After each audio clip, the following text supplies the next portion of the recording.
یہ صرف غریب لوگ ہی نہیں، یہ سفید پوش لوگ بھی جو ہے لوور مڈل کلاسز بھی ہیں، جن کے اندر کئی دفعہ ایک جھٹکا پڑتا ہے بیماری کا، سارا خاندانی غربت کی لکیر کے نیچے چلا جاتا ہے. ابھی مجھے بڑی خوشی ہوئی، مجھے میسج آئی ڈاکٹرز ہاسپٹل سے کہ پہلا انہوں نے ہیلتھ کارڈ کے اوپر ہارٹ ٹرانسپلانٹ کیا غریب آدمی کا. تو میں صرف یہ کہنے کا مقصد یہ ہے، کوشش میری کیا ہے، پہلے تو بزنس کمیونٹی کو پوری طرح فیسیلیٹیٹ کریں. یہ جو ابھی میں نے کارپوریٹ آپ کو پروفٹس بتائے ہیں، جتنی زیادہ پروفیٹیبلٹی ہوگی اتنی زیادہ انویسٹمنٹ ہوگی. کوئی خیرات کے لیے تو بزنس نہیں کرتا، بزنس تو تب کرتا ہے کہ اسے پروفٹ ملے. تو یہ آپ کو میں بتا دوں کہ ہماری گورنمنٹ کی پالیسی ہے کہ بزنس کو بزنس پروفٹس پورے بنائیں اور پھر بزنسز ٹیکس دیں تاکہ ہمارے پاس پیسہ آئے کہ ہم اور خرچ کریں انفراسٹرکچر کے اوپر تاکہ آپ کے لیے بہتری ہو، بزنس کے لیے آپ کی آسانیاں ہوں. اور پھر دوسرا نچلے طبقے کو اوپر اٹھائے، جو ہمارا بہت بڑا، کبھی پاکستان کی تاریخ میں اتنا بڑا پروگرام نہیں ہوا سوشل ورک کا، جو احساس پروگرام ہے جس میں اسکالرشپس ہیں، جس میں نیچے سٹائپنڈز ہیں، جس میں قرضے ہیں سود کے بغیر. تو پورا ہمارا پروگرام ہے کہ باٹم اپ اپروچ ہو جو چائنا نے کی تھی، لیکن ساتھ ساتھ بزنس کمیونٹی کی پوری سپورٹ کی جائے، کیونکہ ویلتھ کریٹ ہوگی جو چائنا میں ہوئی تھی تو تب ہی آپ غربت کم کر سکتے ہیں. تو بزنس کمیونٹی کا میں اس طرح میرا پیغام یہ ہے. رزاق داؤد ہمارے منسٹر ہیں جو کہ بزنس کمیونٹی سے میں نے خود لیے تھے، اس لیے کہ ان کو پتا ہے کہ بزنس کمیونٹی کے ایشوز کیا ہیں. سو ہم سارا وقت ڈسکس کرتے ہیں. فائنانس منسٹر جو ہیں وہ 50 سال سے پاکستان کی بزنس کمیونٹی کے اندر ہیں، ان کو پتا ہے کہ کیا ایشوز ہیں. سو آپ کے لیے صرف یہ میں بتانا چاہتا ہوں کہ یہ سمجھیں کہ ہماری گورنمنٹ وہ ہے جس کا کانسٹنٹلی، جو ایز آف ڈوئنگ بزنس کہتے ہیں آپ، کانسٹنٹلی ہماری کوشش ہوگی آپ کے مسئلے مسائل کم کریں، جو بھی گھٹائیں تاکہ آپ کے لیے آسانیاں ہوں. آپ کی پروفیٹیبلٹی میں بھی پوری مدد کریں گے کہ لوگ پروفٹس بنائیں. ساتھ ساتھ آپ سے پوری کوشش کریں گے آپ کی چیمبرز کے تھرو کہ ٹیکس کلچر آپ ڈیولپ کریں، ٹیکس دیں. یہ جو ہم نے ابھی یہ جو بھی جسے منی بجٹ کہتے ہیں، اس میں تو صرف ایک ہی کوشش ہوئی ہے. اصل میں تو عام لوگوں کے لیے لگژری گڈز کے اوپر تھوڑا پڑا ہوگا، اور وہ ہونا بھی چاہیے، پیسے والے لوگوں کو زیادہ دینا چاہیے. لیکن اصل میں ڈاکیومنٹ کرنے کی کوشش کی ہے کہ ہماری اکانومی ڈاکیومنٹ ہو. ڈاکیومنٹ ہوگی تو ٹیکس کلیکشن بڑھے گی. جو مجھے شوکت ترین آج ہی بتا رہے تھے کہ ہماری جو ریٹیل مارکیٹ ہے وہ کوئی 18 ٹریلین کی ہے، لیکن جو رجسٹرڈ ہے وہ صرف 3 ٹریلین ہے، باقی ساری ٹیکس نیٹ سے باہر ہے. تو ہم ایک ماڈرن اکانومی نہیں بن سکتے جب تک یہ ہم ٹیکس کلچر نہ ڈیولپ کریں. ساتھ ساتھ میرا یہ آپ سے وعدہ ہے کہ ہم کانسٹنٹ ریفارمز کر رہے ہیں FBR میں، آٹومیشن لے کے آ رہے ہیں تاکہ کم سے کم ٹاکرا ہو ٹیکس کلیکٹر کا اور لوگوں کا، تاکہ جو ساری دنیا میں ہے ماڈرن ٹیکس سسٹم کہ اس کے اندر آٹومیشن آئے. تو وہ ہم دونوں طرف سے کام کر رہے ہیں. اور مجھے یہ آخر میں صرف آپ کو یہ کہنا چاہتا ہوں کہ یہ 3 سالوں میں جتنا لوگوں نے اتنے ہمیں پرابلمز آئے، لوگوں نے سارا مجھے کہا جی کہ عمران صاحب آپ مایوس تو نہیں ہو گئے.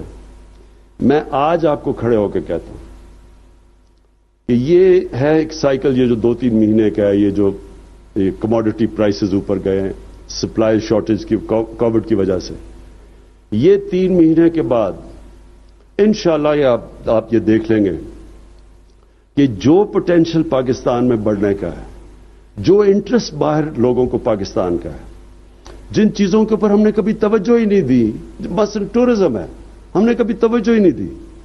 اس ملک میں ٹورزم اندر بھی ایکسپلوڈ کر گئی، باہر سے بھی انٹرسٹ ہے، کووڈ کی وجہ سے وہ نہیں. یہی صرف ایک سیکٹر ہے جو کہ ہمارا کرنٹ اکاؤنٹ کا جو ڈیفیسٹ ہے وہ پورا کر سکتا ہے. پھر IT کے اندر جو پوٹینشل ہے، ہمارے پاس ایک ینگ پاپولیشن ہے، ہم نے توجہ ہی نہیں کبھی دی IT کے اوپر. ہندوستان کی $150 ارب کی ایکسپورٹس ہیں، ہم نے کبھی اس کے اوپر کوئی انسینٹیوز ہی نہیں ان کو دیے. وہ باہر جا کے دبئی جا کے ہمارے ینگ سافٹ ویئر IT کے انجینئرز وہاں جا کے بیٹھے ہوئے ہیں، پاکستان میں نہیں، کیونکہ ہم نے ان کے لیے وہ اسٹرکچر ہی نہیں کریٹ کیا. سو اس ملک میں ہر جگہ پوٹینشل ہے. ایگریکلچر کے اندر ریکارڈ ہماری کراپس ہوئی ہیں، 4 کراپس پاکستان کی تاریخ کا سب سے بڑا ریکارڈ ہوا ہے. لیکن یہ بھی کچھ نہیں ہے. ہم نے صرف جیسے جیسے اس کی پروڈکٹیوٹی اور ٹیکنالوجی اور بہتر سیڈز کا کریں، اور ہمیں بڑا فائدہ ہے کہ چائنا پورا ہماری مدد کر رہا ہے اس میں. ہم اگر دگنی بھی اپنی پروڈکشن کر دیں، چھوڑیں کہ باقی 3 گنا زیادہ ان کی ییلڈز ہیں اور دودھ کی ان کی 4 گنا زیادہ ہے، ہم صرف ڈبل ہی کر دیں تو پاکستان صرف ایگریکلچر میں سیلف سفیشینٹ خوشحال ہو جائے گا. سو اس میں بہت پوٹینشل ہے ہمارے ملک میں. اور یہ جو اونچ نیچ ہوئی ہے تھوڑی سی، یہ ایکسٹرنل شاک سے ہوئی ہے. انشاءاللہ آگے اس ملک کا پوٹینشل جو ہے وہ وہی جو آج سے 50 سال پہلے سب سے تیزی سے ترقی کر رہا تھا ایشیا میں پاکستان، اور وہ ہم نے غلط پالیسیز کی وجہ سے پیچھے رہ گیا. انشاءاللہ آپ دیکھیں گے کہ یہ وہیں سے پھر سے شروع ہوگا، اور آپ کا بزنس کمیونٹی کا بہت بڑا ہاتھ ہوگا اس ملک کو ایک عظیم ملک بنانے میں. شکریہ. وزیر اعظم عمران خان تقریب سے خطاب کر رہے تھے. انہوں نے کہا کہ کوشش ہے مدینہ کی ریاست لوگوں کے دلوں میں آ جائے.